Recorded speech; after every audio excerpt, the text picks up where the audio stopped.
One of my favorite moments in your time in Marvel was you had an amazing scene in Edinburgh. Yes. And in Infinity War. And, I just needed to acknowledge that beautiful moment where you're having a really heartfelt conversation, Vision and Wanda talking outside of a chip shop. And just behind Wanda, completely in focus, is a sign that says, "We will deep fry your kebab." And that just, it's true. We will deep fry your kebab. So I think that just really appealed to everyone Scottish who saw it.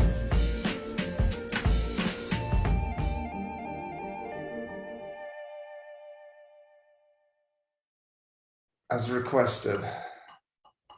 Ah, yes. I have a slightly sillier mug than you do, but A very grown-up cup. I thought we were getting fancy and English. We are, but I do it in a more childlike manner. That is my way. Is it? I mean, that's a real teacup, so I assume you genuinely do have tea in there. Do you know what? It's incredibly difficult to drink from, actually. Oh, really? Yeah, because it's very dainty. I got these big hands. I got these big hands, and that's very tricky. That's why I recommend a big novelty mug. Yeah, I've really lots of tea, nice and easy to hold. I've blown this interview already.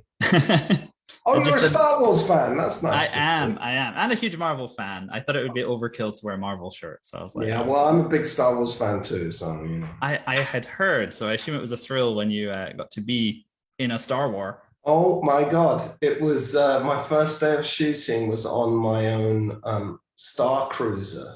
And I had an R2, I walked on set and there was an R2 unit going across in front of me with a tray and champagne flutes, on its head. I guess it's its head. Yeah. On its top. And it was, I was transported back to being a kid in the 70s when I first saw those movies, and I'm sure they are the reason I wanted to be an actor. That was funny because one of the first questions I was going to ask was there a film or a TV show you saw when you were growing up that inspired you? So I guess Star Wars is the answer. I would like to pretend it was something more sort of edifying and cool, and but the truth is it was Star Wars, and then I got older and I started seeing things like Taxi Driver and whatever, and that really, but the initial impulse to spark. Escape a grey and miserable London, as it always seemed to be in the 70s, except for that one year when we had a heat wave. It was seeing Star Wars for the first time changed me indelibly. Yeah, I think for me it was probably Doctor Who for me. Yeah. The more recent Doctor Who was sort of what kickstarted me into following a career in entertainment and film and TV. But subsequently Marvel, and I mean obviously legitimate cinema as well, like you say, Taxi Driver. But for me, I've always kind of veered towards the sort of broader, more entertaining worlds. Gotcha. Well, I'm your man. So just to tell you a little bit about me, I'm Gavin. I am a BAFTA Newcomer, which is one of the BAFTA support programs for new talent in LA.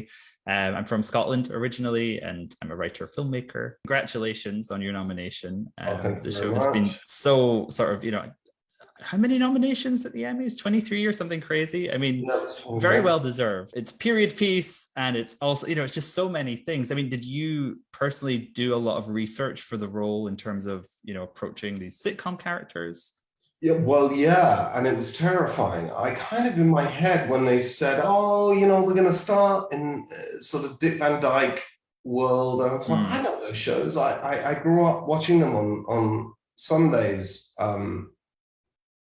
After church and before sports, we would have these reruns of American TV shows, and so I was like, I know those shows, and I was very excited. And then I started watching the Dick Van Dyke Show, and I think I watched every episode of every season of the Dick Van Dyke Show, and I called up Lizzie and I went, we're in so much trouble. These people are, it's amazing. I mean, it's amazing what they're you know, they were all shot once, you know, in front of a live studio audience. And there's something, I was like, Lizzie, there's something other than us, you know, they're entertainers. They can dance, they can sing, they can, you know, they can do pratfalls, they can.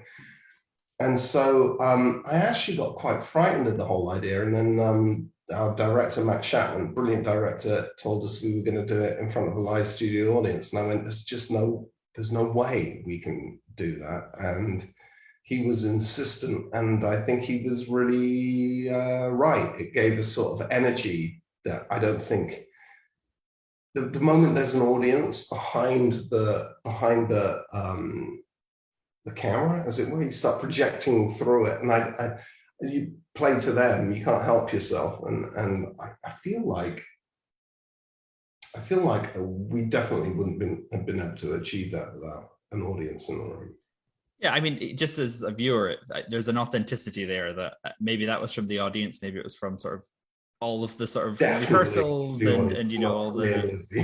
Yeah, I mean, honestly, I know it's big shoes to fill when you're looking at these sort of, you know, legends of television, but really it is just such a joy to watch you both. You really do kind of capture a sort of a sense of humor that I haven't seen recently, and it really, I mean, the second episode where you get to play sort of drunk Vision, I mean, there's so many layers to that, because you're playing a sort of a superhero, and then on top of that, a sitcom version of him who isn't even necessarily the one we know.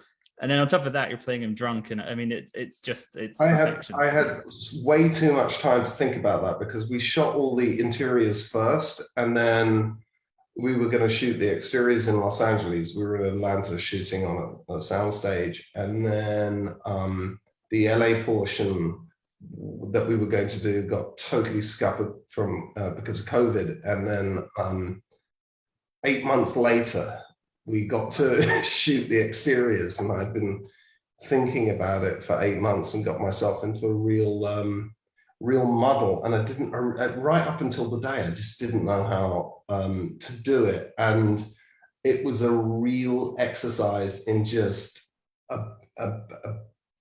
yielding and just abandoning and just saying, you know, what's the worst that can happen? You can end your career, and just really going for it.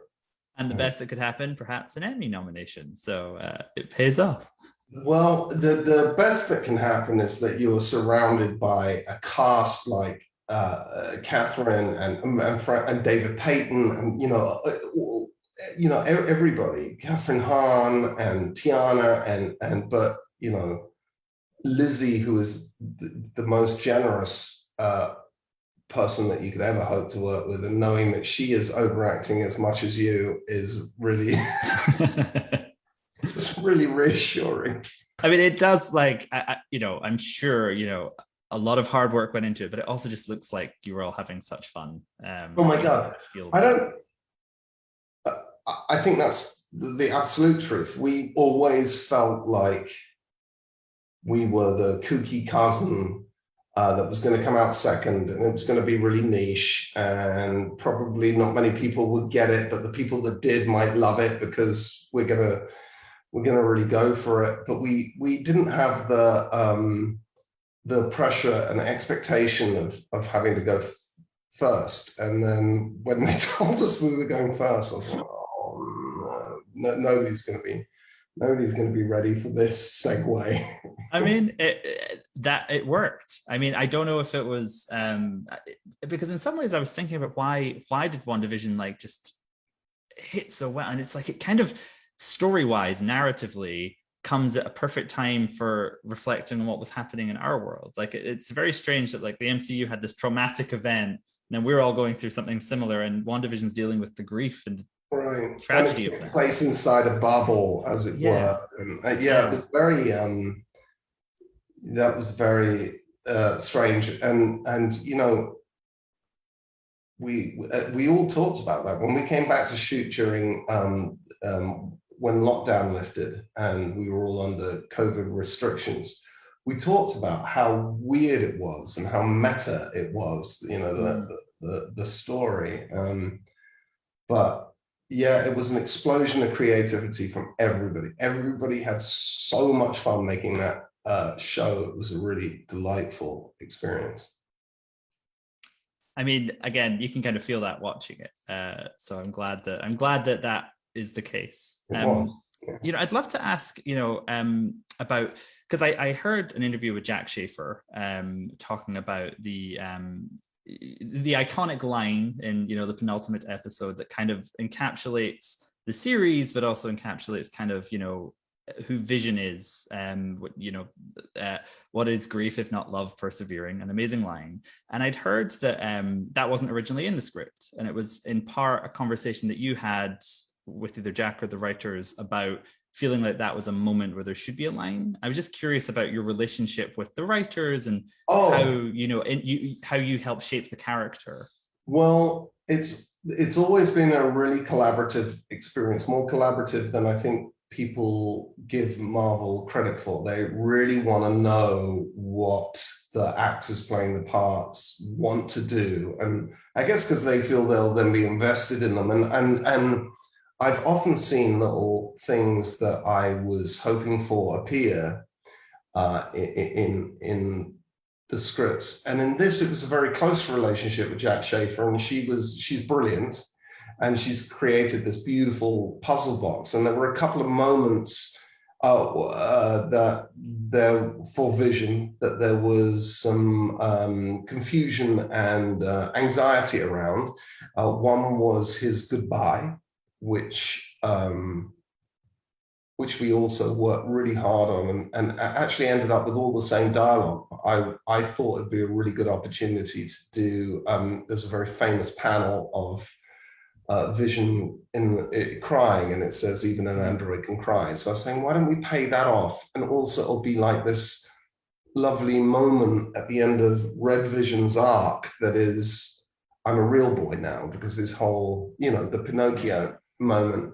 But as far as that line's concerned, I did say, we read this, we were working on the scene, and I said, I think there's something missing, and I think there's an opportunity. Because we're talking about Vision when he is in the Avengers compound in, I guess, Civil War, and he's still sort of an ingenue. So there's a way that he gets to speak to grief without coming across as preachy, because he's a ingenue purple robot just trying to figure it out and going, well, there's got to be a biological imperative for grief. I mean, what's the point of it, and it's a really good example of the sort of the microcosm, a sort of micro version of how the whole macro works, which is best idea wins. And we talked about it forever. And I think Jack and the writer of the episode had come up with, what is grief if not love surviving? And they thought surviving felt sort of desperate. And then Jack's assistant, who's a really talented writer herself, came in with some coffees and went, persevering. And everybody was like, that's it. And actually what's special about the line, I think, in the way that it plays, is that it plays on the reaction that it was meant to have. It doesn't play on me, it plays on her. And her receiving that line, she's great at it. Yeah, I mean, as a writer, it was one of those lines you hear and you're just like, damn, that's a good line. And again, it does capture the sentiment of the show in a really well. As a writer, you should bear in mind, it was written by about 6 people in the end. So it's worthwhile letting yourself off the hook on that one, because it was 4 months of discussion over this one line, and then a lot of effort from a lot of people. It was a good line. Well, thank you so much for taking the time to chat. This was lovely. Lovely to have a cup of tea with you.